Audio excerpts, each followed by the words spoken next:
Salve, salve, minhas queridas e meus queridos, professor Basílio, para trazer para vocês uma aula sobre Revolução Russa, uma das grandes transformações e revoluções na história da humanidade e talvez um dos eventos mais importantes do século XX.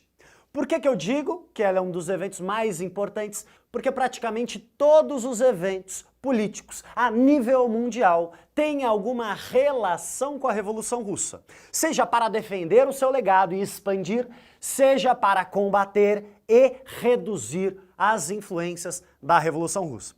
Então, para a gente entender o que foi esta primeira revolução socialista, nós precisamos entender o que é a Rússia antes da Revolução.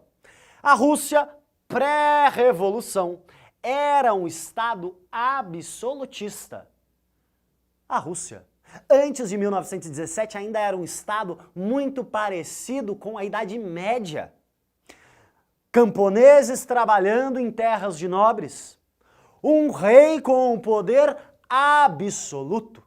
Não havia constituição.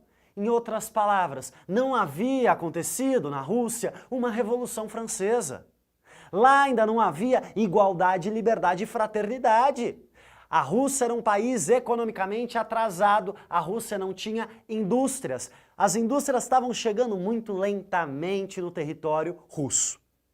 Interessante. Então a Rússia está atrasada no seu desenvolvimento capitalista.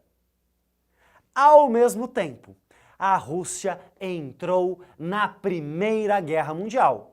E entrou na Primeira Guerra do lado da França e da Inglaterra, potências industriais, contra a Alemanha, também uma potência industrial. Aí você vai me falar, não, mas que diferença que isso vai fazer? Diferença é que a Alemanha tem tanques de guerra, tem metralhadoras e tem as armas mais potentes. E o exército russo tem soldados mal preparados, mal armados e que começam a ser massacrados pelo exército alemão. Imagina só você ir numa guerra contra um exército muito mais poderoso. Você está indo para a morte. A Primeira Guerra Mundial ela é fundamental para a Revolução Russa. Por quê? Porque a Primeira Guerra traz fome e a Primeira Guerra traz morte. A guerra desestrutura a produção de alimentos. O exército inimigo atravessa a zona rural da Rússia, destruindo colheitas. Ao mesmo tempo, muitos camponeses são convocados para o exército. As pessoas estão morrendo ou de tiro ou de fome. E esta população começa a questionar, e o nosso rei? E o czar? Czar é como eles chamavam o rei do Império Russo. A população começa a ficar insatisfeita, a população começa a se revoltar.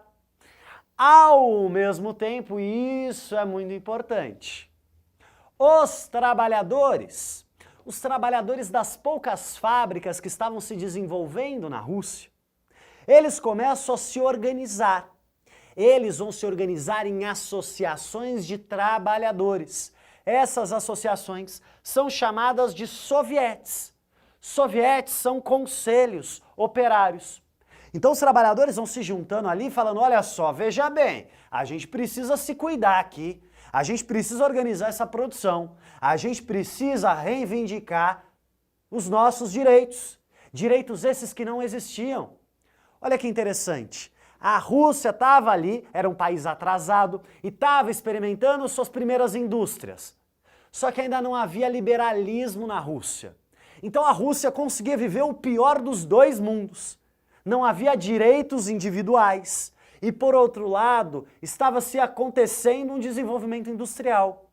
Os trabalhadores não podiam fazer greve, os trabalhadores não podiam reivindicar direitos, porque não havia direitos. A Rússia era um país absolutista. Estes conselhos de operários começam a se organizar, começam a ficar cada vez mais fortes e formam-se não apenas conselhos de operários. Olha só esta bela imagem aqui. Nós temos o símbolo do comunismo, a foice e o martelo. A junção de dois grupos de trabalhadores, os operários das fábricas e os camponeses da zona rural. nós vamos ter sovietes de operários e vamos ter sovietes de camponeses, associações de trabalhadores para buscar a melhoria nas condições de trabalho e o controle no processo de produção. Interessante. Rússia na guerra, fome, morte, um rei distante da sua população. A população se revolta, a população está insatisfeita. O rei, ao invés de proteger a população e tentar resolver o problema da fome, o rei reprime com brutalidade as manifestações. Com isso, a população russa, os sovietes, ficam bravos, ficam indignados. E começa a Revolução Russa em fevereiro de 1917. Mas aqui um dado muito importante. A Revolução Russa ela tem duas fases. Uma revolução que acontece em fevereiro e uma revolução que acontece em outubro. Sim, em pouquíssimo tempo, duas revoluções. Ué, mas como assim? Explico. A Revolução de Fevereiro, ela é uma revolução burguesa. Como foi a revolução lá na França, séculos antes. Uma revolução liderada pela burguesia, liderada pelos donos das pequenas fábricas, por aqueles grandes comerciantes da Rússia. Qual que era o objetivo desses homens que lideraram o processo revolucionário? Transformar a Rússia em um país capitalista, desenvolver o capitalismo na Rússia. A Rússia era um país atrasado, a Rússia era um país sem indústrias. Então, estes burgueses querem uma revolução burguesa no território russo. Eles formam um governo provisório. Eles prometem fazer uma constituição, portanto, acabar com o poder absoluto do rei. Mas eles não tiram a Rússia da guerra. E essa era uma das grandes reivindicações dos trabalhadores. Vamos sair dessa guerra. O que a gente tem a ver com essa guerra? O que a Rússia está se metendo na briga dos outros? Só que os burgueses na Rússia, eles tinham muitos interesses econômicos, eles eram parceiros comerciais da Inglaterra e da França. Então, na hora do vamos ver, o governo provisório falou, não, peraí, não dá para sair da guerra. Vamos aguentar mais um pouquinho? Então olha que interessante. Derrubaram o czar, derrubaram o rei e formaram um novo governo. Mas a população não está se sentindo representada por este governo. E é neste contexto de frustração que um grupo político muito importante vai chegar com algumas ideias. Os bolcheviques. Os bolcheviques eram um partido, eram alguns políticos na Rússia que tinham outras ideias. Para eles, a revolução que a Rússia precisava não era uma revolução capitalista, mas era uma revolução socialista. Ou seja, os bolcheviques queriam pôr fim à propriedade privada. Eles defendiam a socialização dos meios de produção, fábricas, bancos, terras. Eles defendiam que os trabalhadores tomassem esses meios de produção. E os bolcheviques chegaram com um discurso que foi muito sedutor para os trabalhadores.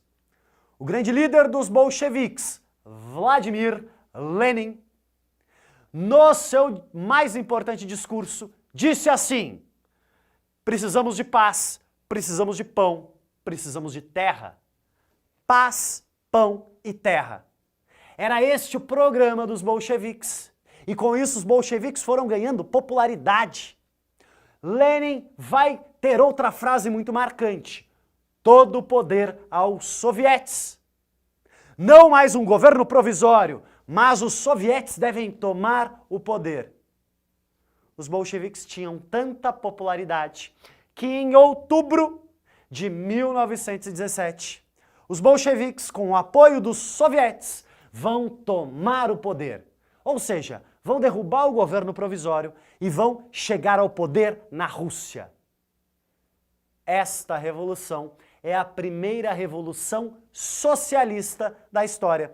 O que isso significa? É uma revolução socialista porque pôs fim à propriedade privada. O dono da fábrica já não é mais dono da fábrica, a fábrica vai ser gerida pelos sovietes, ou seja, pelos próprios trabalhadores. A Revolução Russa ela é muito importante, porque isso vai chocar o restante do mundo. O mundo capitalista vai ficar assustado com a Revolução Russa. E, de alguma forma, logo que os bolcheviques tomam o poder, uma série de transformações vão acontecer. Num primeiro momento, a vida material dos camponeses e dos trabalhadores melhora. A Rússia sai da guerra. Afinal, aquela era uma guerra, na perspectiva dos bolcheviques, uma guerra imperialista. Um Estado socialista não precisava disputar mercados consumidores. Sabe por quê?